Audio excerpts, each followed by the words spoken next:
नमस्कार, आप देख रहे हैं ब्रेकिंग बिहार। अभी हमारे साथ है बिहार के दिग्गज नेता, जहानाबाद के पूर्व सांसद और लोक जनशक्ति पार्टी रामविलास के राष्ट्रीय उपाध्यक्ष डॉक्टर अरुण कुमार। जिस प्रकार से कल यूपी की घटना हुई, माफिया सरगना अतीक अहमद को जिस प्रकार से पुलिस की सुरक्षा में गोली मार दिया गया उसके और उसके भाई को, उस विषय पर डॉक्टर अरुण कुमार क्या कहते हैं। लॉ एंड ऑर्डर की स्थिति लगातार यूपी में भी उठ रही है, विपक्षी सर लगातार उठा रहे हैं मामले को। ठीक ये सवाल है। उत्तर प्रदेश निश्चित तौर से एक लंबे दिनों तक माफियाओं का गढ़ रहा है और उसको योगी सरकार तोड़ने की कोशिश कर रही है और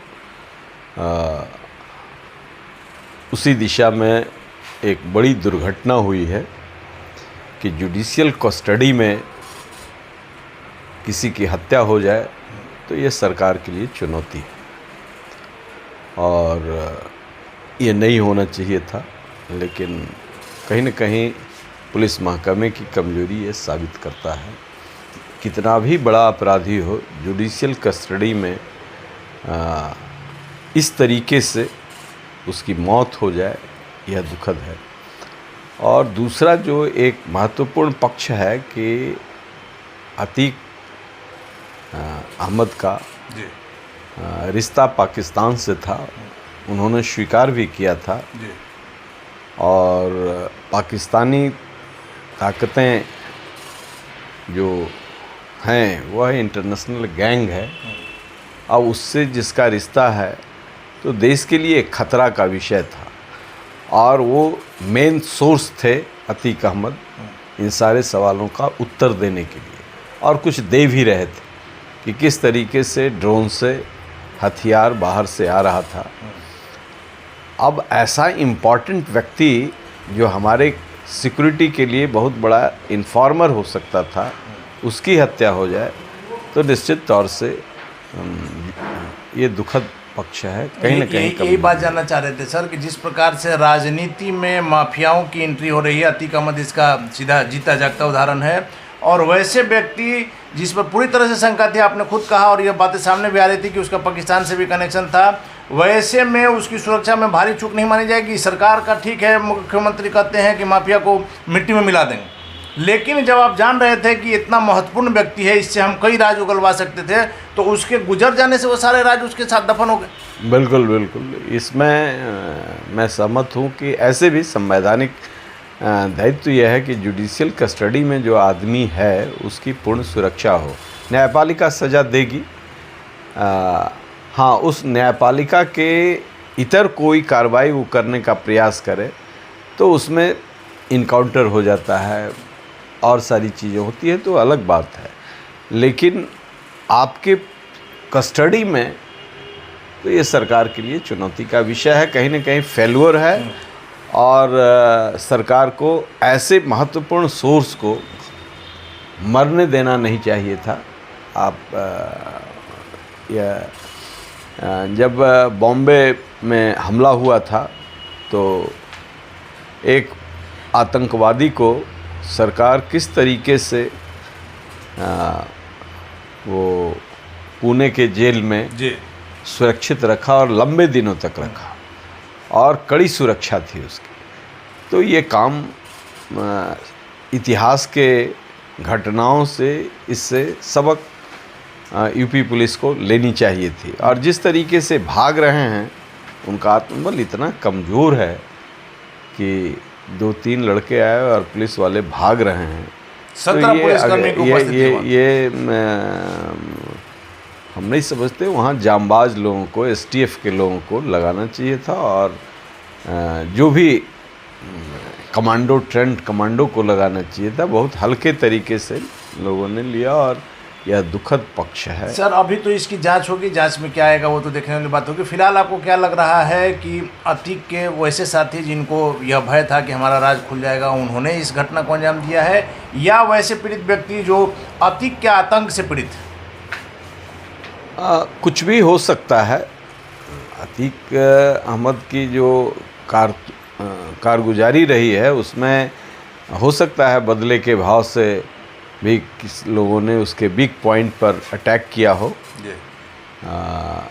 दूसरा पक्ष है कि हमें जो हमारा हंच कहता है कि पाकिस्तान का जो इंटरनेशनल गैंग है उसी गैंग ने ये काम किया होगा। ये साधारण हिम्मत की बात नहीं है पुलिस कस्टडी में, लेकिन फिर भी अल्टीमेट जो दायित्व आता है, अकाउंटेबिलिटी है सरकार की, वहाँ की एग्जीक्यूटिव की, वहाँ के पुलिस महकमे की, ये फेल्यूर है। चलिए सर, आखिरी सवाल आपसे ले लेते हैं बिहार को लेकर के। मोतिहारी में कल जिस प्रकार से एक बार फिर से जहरीली शराब को लेकर के सरकारी आंकड़े पर ही हम जाएंगे। सरकारी आंकड़ा अभी तक का 22 आया है, हालांकि आंकड़ा ज़्यादा होगा, आपको भी पता है। वैसे में जहरीली शराब के लिए तमाम आप लोग भी लगातार बोलते रह रहे हैं, सरकार भी बोल रही है, लेकिन होता कुछ नहीं है। हर महीने 2 महीने के बाद 40 आदमी, 20 आदमी, 25 आदमी इसी तरह से मर रहे हैं। देखिए, सरकार जानती है कि हमारे लोग ही ये काम कर रहे हैं। सरकार के संरक्षण में जहरीली शराब बनाई जा रही है, सरकार के ऑफिसर्स इसमें इन्वॉल्व हैं। ये ठीक है कि अभी जो डीजी आए हैं उन्होंने इसमें सख्ती बरती है, लेकिन जो पॉलिटिकल लोग हैं, जो सरकार के संरक्षण प्राप्त लोग हैं, वही लोग शराब का धंधा पूरे बिहार में कर रहे हैं। कुछ बाहर से ला करके करते हैं, कुछ स्थानीय स्तर पर निर्माण करते हैं, और ये कोई साइंटिस्ट नहीं है जो निर्माण कर रहे हैं जी। ये कोई प्रोफेशनल लोग नहीं हैं। तो कहीं चूक हो गई, जहरीला हो गया तो बर्बाद होने थोड़े देंगे, उसमें पूंजी लगी है, लोगों का जाने ले लेंगे। ये जान जाए तो जाए, पैसा मिलना चाहिए। और हमारे मुख्यमंत्री जी जो गांधी के बराबर हो गए हैं, ये कहते हैं गलत काम करेंगे तो ये सब होगा ही, इतना ही कह करके वो छुट्टी ले लेते हैं। पियोगे तो वो निरपेक्ष है, पियोगे तो मरोगे। अरे भाई मत पियो, उपदेश दिए। सरकार की पूरी जिम्मेवारी बनती है कि ये गलत काम हो रहा है, हम उसको रोकें। तो ये कहते हैं कि नहीं, गलत काम करेंगे तो ये होगा ही, हम तो कह रहे हैं कि मत पियो। ये प्रवचन कर रहे हैं। अभी एक देखा है, डॉक्टर भीमराव अंबेडकर की जयंती 14 के दिन अखबारों में इश्तहार छपा है, गांधी जी, अंबेडकर जी, नीतीश जी। यानी गांधी अंबेडकर के बराबर के लोग हैं, और इन्हीं के राज्य के, इनके नाक के सामने कल के अखबार में यह भी छपा है कि लगातार लोग, गरीब लोग नाले में सफाई में मर रहे हैं जी। गैस के कारण डूब करके दलदल में। आज तक रॉकेट साइंस ये नहीं है सफाई के मैकेनिज़्म को, लेकिन आज भी ठेकेदार कितना जुर्म कर रहा है कि वो उतार दे रहा है मजदूरों का। अंतिम व्यक्ति की लड़ाई अंबेडकर लड़ते थे, और अंतिम व्यक्ति की हत्या की साजिश ये सरकार अपने अकर्मण्यता के कारण कर रही है। तो दोनों का तस्वीर कितना कंट्रडिक्शन है कि गरीब लोग मर रहे हैं जहरीली शराब पी करके, गरीब लोग मर रहे हैं नाले में, गरीब लोग मर रहे हैं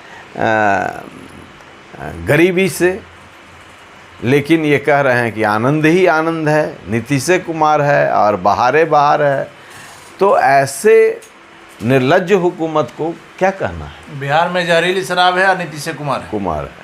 चलिए, तो बिहार में जहरीली शराब है, नीतीश कुमार है, साथ ही साथ यूपी की घटना पर डॉक्टर अरुण कुमार का साफ तौर पर कहना है कि सरकार का फेल्यूर है, और यदि किसी प्रकार से पाकिस्तान कनेक्शन की बात आ रही है तो अतीक अहमद की सुरक्षा नहीं कर पाना एक बहुत बड़ी चूक मानी जाएगी। हालांकि जांच में क्या होगा यह देखना काफ़ी महत्वपूर्ण होगा। फिलहाल आप बने रहें ब्रेकिंग न्यूज़ से।